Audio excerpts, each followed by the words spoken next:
Hello Bittu. आपका doubt मिला है कि डाउट जो है वेव्स चैप्टर का है और इसमें कई कंसेप्ट शामिल हैं। स्ट्रिंग्स के कंसेप्ट्स भी हैं, तो रोटेशनल इक्विलिब्रियम के कंसेप्ट्स भी हैं। आओ देखो, पढ़ते हैं क्वेश्चन को। अ massless rod AB of the length L is suspended by two identical strings AB and CD of the equal length। देखो ये जो है ना, ये आपकी AB लेंथ है और ये आपकी CD लेंथ है। दो तार हैं, बराबर लेंथ के हैं और इनकी आइडेंटिकल स्ट्रिंग्स है, मतलब मटेरियल वगैरह सब कुछ सेम है। इन्होंने इस L लेंथ की इस मासलेस रोड को होल्ड करके रख रखा है। अब ब्लॉक ऑफ मास है सस्पेंडेड फ्रॉम पॉइंट ओ। यहाँ से पॉइंट ओ से मैंने एम मास का एक ब्लॉक लटका दिया है और ये यहाँ से एक्स डिस्टेंस पे है और इधर से ये जो टोटल इसकी लेंथ है वो एल है, तो ये वाली लेंथ हो जाएगी L minus X. Further it is observe that the frequency of the first harmonic in A B. जो ए बी है ना, इसमें फर्स्ट हार्मोनिक की अगर मैं बात करता हूँ, फर्स्ट हार्मोनिक का मतलब इस टाइप के वाइब्रेशन बनेंगे। ये second harmonic frequency of the C D के इक्वल है। तो सी डी की सेकंड हार्मोनिक का मतलब, सेकंड हार्मोनिक का मतलब हो गया इससे दो लूप्स बन रहे हैं। एक हार्मोनिक का मतलब होता है एक लूप का बनना, दो हार्मोनिक का मतलब होता है सेकंड हार्मोनिक का मतलब दो लूप्स का बनना। ऐसा बना हुआ है। तो आपको बताना है कि एक्स की वैल्यू कितनी है। तो देखो कैसे करना है। सबसे पहले तो आपको ये पता होना चाहिए कि स्ट्रिंग्स में जो वाइब्रेशन होते हैं उसका फॉर्मूला क्या होता है। उसका फॉर्मूला होता है n = p/2l√t/μ। यहाँ पे n तो फ्रीक्वेंसी है, ये जो p होता है ये नंबर ऑफ लूप्स होते हैं। जैसे अगर फर्स्ट हार्मोनिक है तो p=1 होगा क्योंकि एक लूप बनेगा। सेकंड हार्मोनिक है तो p=2 होगा क्योंकि दो लूप बनेंगे। थर्ड हार्मोनिक होता तो 3 हो जाता। L जो है इस वायर की लेंथ होती है, जैसे ये यहाँ से यहाँ तक की लेंथ। T होता है इसमें टेंशन और म्यू होता है मास पर यूनिट लेंथ।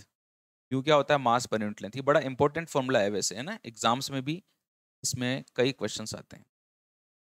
चलिए अब हम लोग करना शुरू करते हैं। देखिए अब ये जो दोनों आपकी स्ट्रिंग्स मैंने आपको बताई थी, इनमें मान लिया कि यहाँ पे जो टेंशन है वो T1 डेवलप हुआ, यहाँ पे टेंशन T2 डेवलप हुआ। दोनों की फ्रीक्वेंसी सेम है। तो अभी अभी जैसे मैंने आपको फॉर्मूला लिखा, देखो दोनों वायर जो है आइडेंटिकल है तो मास पर यूनिट लेंथ बराबर होगा। दोनों वायर्स की लेंथ भी बराबर है, टू भी सेम है, तो n इज प्रोपोर्शनल टू हो गया p/√t। अब इसका फर्स्ट हार्मोनिक इसके सेकंड हार्मोनिक के बराबर है, तो मैंने इसको बोला एक का फर्स्ट हार्मोनिक दूसरे का सेकंड हार्मोनिक आपस में बराबर हैं, तो p/√t बराबर p/√t। इसको मैंने फर्स्ट वायर के लिए, इसको सेकंड वायर के लिए लिख दिया। देखो इस वाले पहले वाले वायर के लिए फर्स्ट हार्मोनिक है तो इसकी वैल्यू 1 पुट कर दी, ये T1। इसका सेकंड हार्मोनिक है तो दो लूप्स बनेंगे, तो यहाँ पे 2 लिख दिया और ये T2। दोनों तरफ स्क्वायर कर दो तो ये रिलेशन आ गया। इसमें जो टेंशन होगा वो 4 गुना है इसके टेंशन का। एक बात तो ये। अच्छा दूसरी बात ये है कि ये सिस्टम जो है, जो आपने सिस्टम ये मास लगाया है और जो स्ट्रिंग्स लगाई हैं, इस पूरे सिस्टम का रोटेशनल इक्विलिब्रियम होना भी जरूरी है। सो फॉर रोटेशनल इक्विलिब्रियम के लिए है कि इस वायर का जो T1 का जो टॉर्क है और T2 का टॉर्क जो आपस में बराबर होना चाहिए। तो टॉर्क अबाउट पॉइंट O अगर मैं निकालता हूं, तो यहाँ पर mg का टॉर्क प्लस T1 का टॉर्क प्लस T2 का टॉर्क, नेट टॉर्क 0 होना चाहिए। तो आपने बोला देखो सर mg का जो टॉर्क है ना वो तो 0 ही हो जाएगा क्योंकि तो इसी पॉइंट से क्रॉस गुजर रहा है। T1 का टॉर्क होगा ये वाला पॉइंट। टॉर्क का जो फॉर्मूला होता है वो होता है R क्रॉस F। तो आपने बोला देखो सर ये तो R वेक्टर जा रहा है और ये F वेक्टर जा रहा है, R cross F clockwise torque होगा। मान लीजिए क्लॉकवाइज टॉर्क को मैं प्लस लेता हूँ, तो टॉर्क इज इक्वल टू होता है फोर्स इनटू परपेंडिकुलर डिस्टेंस। तो force is T1 and perpendicular distance is x। और इस T2 का टॉर्क कितना होगा? T2 का टॉर्क निकालने के लिए मैंने क्या किया, यहाँ से ऐसे परपेंडिकुलर ड्रॉ किया। This is R vector, this is R cross F किया। This is anti clockwise torque. इसका कैसा आया था?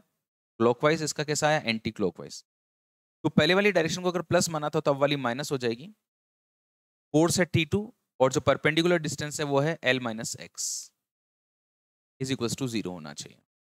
तो यहां से हमें पता चला कि T1 x बराबर T2 L माइनस एक्स होगा। अब T1 की वैल्यू यहाँ पे 4T2 पुट कर दो। बस अब तो कैलकुलेशंस की बात रह गई। क्या होता है कि जब स्टूडेंट्स एग्जाम में जब होते हैं ना, तो उन्हें ये वाला रोटेशनल इक्विलिब्रियम वाली चीज याद नहीं आती, वो स्ट्रिंग वाला तो कर लेते हैं। T1 की जगह 4T2 लिख दो जो हमने निकाला था, और ये 5x is equal to L। ऐसे क्वेश्चन है ना, वहाँ इलास्टिसिटी में भी बनते हैं और यहाँ पे भी बनते हैं, वेव्स में भी, और रोटेशनल डायनेमिक्स में तो बनते ही बनते हैं। इनमें सब में रोटेशनल इक्विलिब्रियम की कंडीशन जरूर लगाना। तो इस क्वेश्चन का जो आंसर आया वो आया L/5। आई थिंक हमारे बिट्टू राजा को अपने क्वेश्चन का आंसर मिला होगा। इसी प्रकार जो भी आपकी समस्या हो मेरे को भेजो। मैं वादा तो नहीं करता है कि इनको सॉल्व कर दूंगा, लेकिन कोशिश पूरी करूंगा कि आपको जल्दी से जल्दी आपके क्वेश्चन का आंसर देने की कोशिश करूं। Thank you so much. God bless you. Keep connected with APG की दुनिया।